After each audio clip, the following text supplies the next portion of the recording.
the Dr. Chomsky in elementary school and middle school. When you were small, did you ever? I mean, I was always curious. Have you ever cheated on a test? Oh yeah, one of the things, not exactly that, but one of the things I felt guilty about all my life, if you really want to know. Professor Chomsky, you have inspired youth. You've inspired people. You've inspired thinkers. You've inspired me.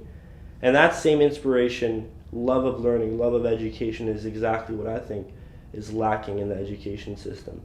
The revelation for me was when I did well in school, it was usually at the expense of not picking up a newspaper.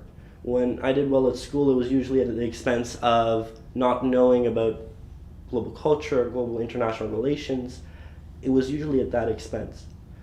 I'm just curious, as a youth, when you were a child, elementary school, was there a point in your childhood where you thought that education, or school rather, was the biggest hindrance to your education as opposed to it being an agent? Well, I was lucky. From actually age 2, my parents were teachers, so I was in nursery school from age 2 and on to around 12 when I went to high school. I was in a Deweyite experimental school run by Temple University, which had a very progressive education department, and they ran a Deweyite school, which was fantastic. So it wasn't an impediment to anything, it was a stimulus. Mm-hmm. So we were kind of encouraged to do creative work, to work with other people. There was no grading. I had no concept of, I didn't know I was a good student until I got to high school, literally. I went to an academic high school where everyone's graded, all that sort of thing. But I knew I had skipped a class, and everyone else knew, but that just meant I was the smallest kid in the class. Didn't mean anything else. Right.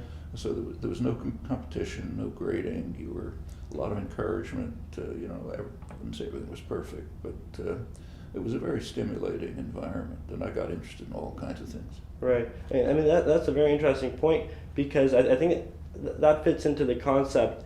Do you think that, collaboration and competition can coexist in the educational realm? Well, they can, but there's just no point in competition. What's the point of, like when my kids went to school, they went to what's considered a good school in the Boston suburbs. But by the time they were in 3rd grade, they were ranking other children as smart and dumb because they were being tracked. So he's dumb, he's on this. Is there any point to that? It's demeaning for everyone. It's harmful to everyone. It serves no educational purpose. In the school that I was in, it wasn't that all the kids were by any means gifted. There were a lot of kids there who were sent there because they were behavior problems. The public schools couldn't handle it. So it was quite a mixture, but there was no, people were encouraged to do their best, and you helped other people. Do you think with that model, do you run into problems when it comes to not understanding where you are in terms of your improvements, whether your judgments on that?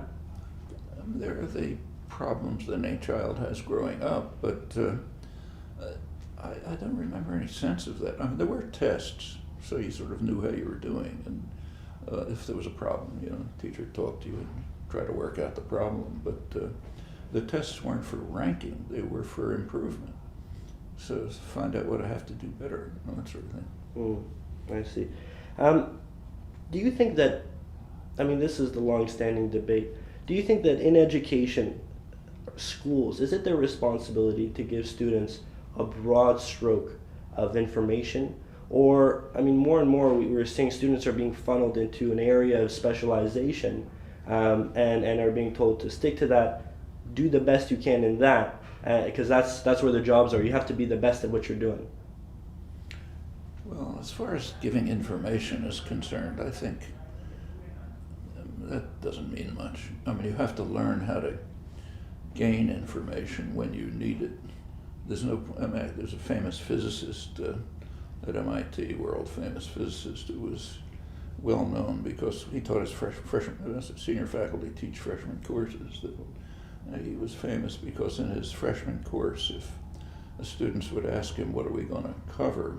He would say, it doesn't matter what we cover, it matters what you discover. If you learn how to discover, it doesn't matter whether you've memorized this, that, and the other thing. In fact, one other famous scientist here is an old friend, a Nobel laureate, taught his undergraduate courses.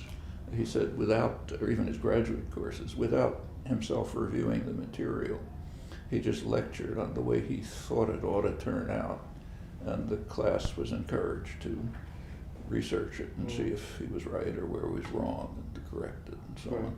That's the way teaching should be. There's no, there's an old image back to the Enlightenment, which was disparaged, of the idea that teaching should be like pouring water into a vessel, and then the vessel pours it back in the form of a test.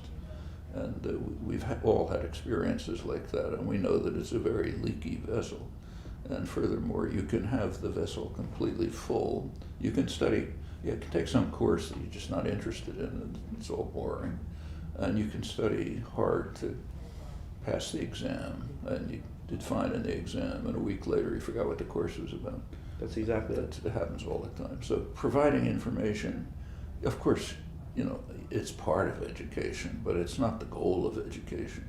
The goal should be to develop not only the capacity, but also the desire to gain the information that you need and what you're interested in and want to pursue.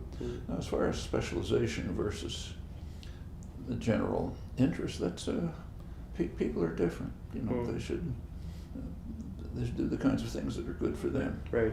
So for some people, it may be that focusing like a laser on some topic is what really excites them, and they can do well at it. And for others, it may be on having a general understanding of the world. I don't think there's any general answer.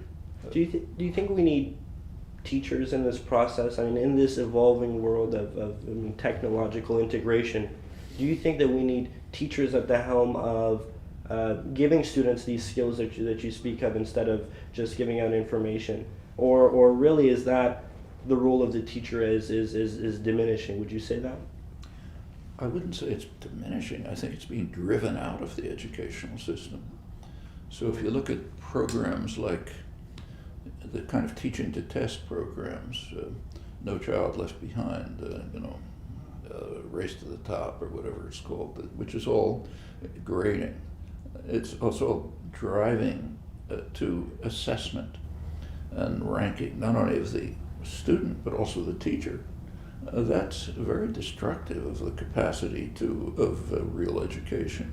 I mean, I have talks with teachers, give talks with teachers occasionally, and some of them you can see, there are very creative teachers, but they're barred from being creative. Yeah. So, for example, I gave a talk a couple of months ago, then a teacher came up afterwards, 6th grade teacher, told me that she said that after one of her classes, a kid came up and talked to her and said that she was really interested in something that came up. Could she get some ideas about how to pursue it? And the teacher had to tell her, you can't do that. You have to study for the MCAS, the test.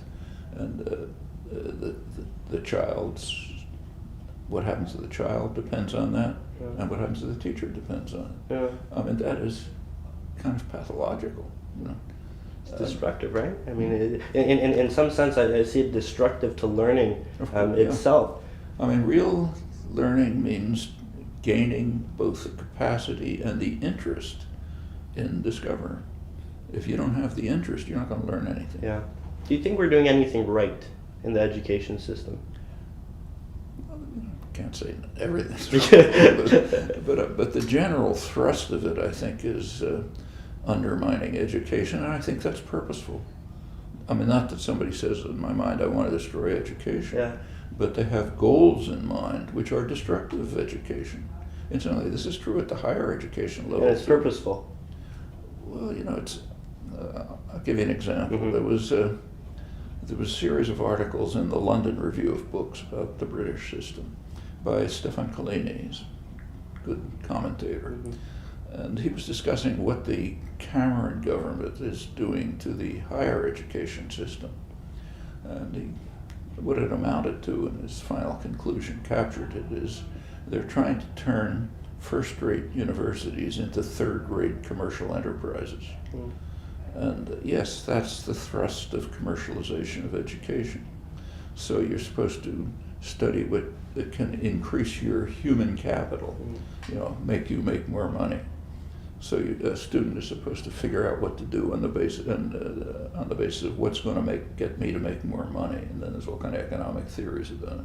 And as far as the government is concerned, they're, as they say, it's if a department in a university can't support itself, there's no reason to ask the taxpayer to support it. Mm. So if the medieval literature department can't sell itself on the market, why have it? Mm. I mean, as if the sole goal of education is to maximize profit, individual or general. I mean, that's part of the whole neoliberal pathology. All of life is supposed to be reconstructed that way. And also you're supposed to drive out of people's heads the idea that you should care about someone else. That's a dangerous idea. Right. You're supposed to be concerned with yourself, your own welfare, maximizing your own welfare, and then come various mythologies about how the public good benefits from this, which of course doesn't. And one part of this is that public education is really kind of an anomaly from that framework of thinking. Public education is based on the idea, say that, take me. I don't have children in school. I don't even have grandchildren in school. They're too old. So why should I pay taxes? Why should I care if the kid across the street goes to school? Right. That's what a public school system is. It's based on the idea that I should care. Sure. It's part of just the responsibility of being part of a community. Absolutely. But if you take the kind of Thatcherite doctrine, there is no society, there's just individuals. Why should I care? Yeah. In the United States, it's called, for some crazy reason, libertarianism. It's very anti-libertarian. But then Adam Smith would be shocked. But that's the ideal. Right. And under that framework, why should public schools exist? It should be privatized, or you should have vouchers. Or you should have charter schools. All of these are mechanisms for destroying the public education. And in fact, mass public education was one of the real contributions of the United States to world culture starting in the late 19th century. It was pretty much pioneered in the United States. It wasn't perfect, a lot of things wrong with it, but it was the right idea. And it's now under serious attack, along with other forms of social responsibility. Take, say, the attack on Social Security. Why attack Social Security? Reason, why should I pay because the widowed on the other side of town is starving? So it was her fault. She married the wrong husband, or she didn't make a good investment, or she didn't work hard enough. But it's none of my business. So why should I pay for her Social Security? Right. There's a friend of mine, a sociologist, who just wrote a book called The Sociopathic Society. And I think he's right. There's an element of strong drive to turn the society into pathological structures, which incidentally are also having the consequence of destroying the species. Because under the current moral calculus, if you're, say, the CEO of a corporation, it is far more significant for you to gain a bigger bonus in the next quarter than to have your grandchildren survive. So therefore you'll work to maximize climate destruction. Right. And that's taken for granted. Right. All this, to me, it doesn't sound too much. I'm not very optimistic. Do you think that there is, is there a solution to this? Will this end? Who should be driving this? Because to me, this doesn't sound like it's ending up in the proper place. Well, we happen to be in a pretty regressive period, but there have been such periods before. So, for example, take the United States. The period now is sort of similar to the 1920s or the 1890s, even in statistically inequality and so on. But there were popular forces that arose and broke out of it. One of the problems now is we don't have a lot of time. Okay. And that's because the nature of the threats is far more severe than was recognized before. You know, you could have, with great prescience, recognized it at the beginning of the Industrial Revolution, but nobody did. However, in the last several decades, anyone who doesn't recognize it is living in a dream world. So some of the problems which are inherent in these kind of neoliberal societies are really lethal. Right, right. Do you think, I mean, just scaling it back and looking to the future, what do you think education will look like in the year 2030? Depends on what the society will look like. What do you think that'll be? I mean, it's a vague question. If I was standing on Mars looking at the human species, and I would conclude that they're just an evolutionary error, that they've developed the capacity to destroy themselves and almost everything else, and they're doing it. Huh. I mean, when, say, Harper says, let's maximize the use of tar sands, he's saying, yeah, let's destroy the species. When President Obama, supposedly the other end of the spectrum, gives a speech, as he did not long ago, in which he boasts about how more oil is being taken from the soil under my administration than any other one. We've now got pipelines crisscrossing the country, covering everything. Yeah. We're going to have be the Saudi Arabia of the 21st century. He's issuing a death knell for the species. And then you look at Rob Ford. And then you look at Rob Ford. Rob Ford, the mayor of Toronto, and then you see all his shenanigans, right? He looks kind of minor as compared to this. Oh man! At least he's entertaining, right? But we're doing it, and in fact, it's pretty striking that not only are we doing it, but at the centers of power, where real concentration of wealth and power is, right, there are massive efforts to try to undermine the excessive rationality of the public, literally. And that goes right into the educational system. Mm-hmm. So, for example, there's an organization called ALEC, Sure, yeah. You know them, the American legislative, they write legislation for states. You can imagine, it's corporate-run things, you can imagine what the legislation is. Mm-hmm. But they have a program now to teach critical thinking in the schools. Who could be against that? And they've got a couple of states to accept it, and more will. How do you teach critical thinking? If elementary school class has a discussion of climate change, you should also include a section on climate change denial. That teaches critical thinking. Okay, and it's obvious what they're up to. They're saying, let's try to get the public not to believe what's happening. Right. And to say, let's get them not to believe what's happening is to say, let's try to destroy the possibilities for life for our grandchildren. And that's considered the right thing to do if you can make more short-term profit out of it. Canada by now is worse than the United States, literally. Canada is becoming the scourge of the planet. And it's not just tar sands. Take, say, mining, which is heavily concentrated in Canada. These mining operations around the world are extremely destructive. You set up a gold mine in El Salvador, it destroys everything around. But you got to make money, so who cares? Did you guys get that? I'm interested to one more thing about you touched upon critical thinking. And I'm actually afraid to ask you this question, you being the father of modern linguistics. Do you think there's too much focus on numeracy and literacy in school? On numeracy and literacy in school? No, I think numeracy and literacy are skills that you have to obtain. Right. But There's all kind of ways of doing it. Take, say, my own school. When I was a kid, the educational doctrine was that you were not supposed to learn to read until first grade.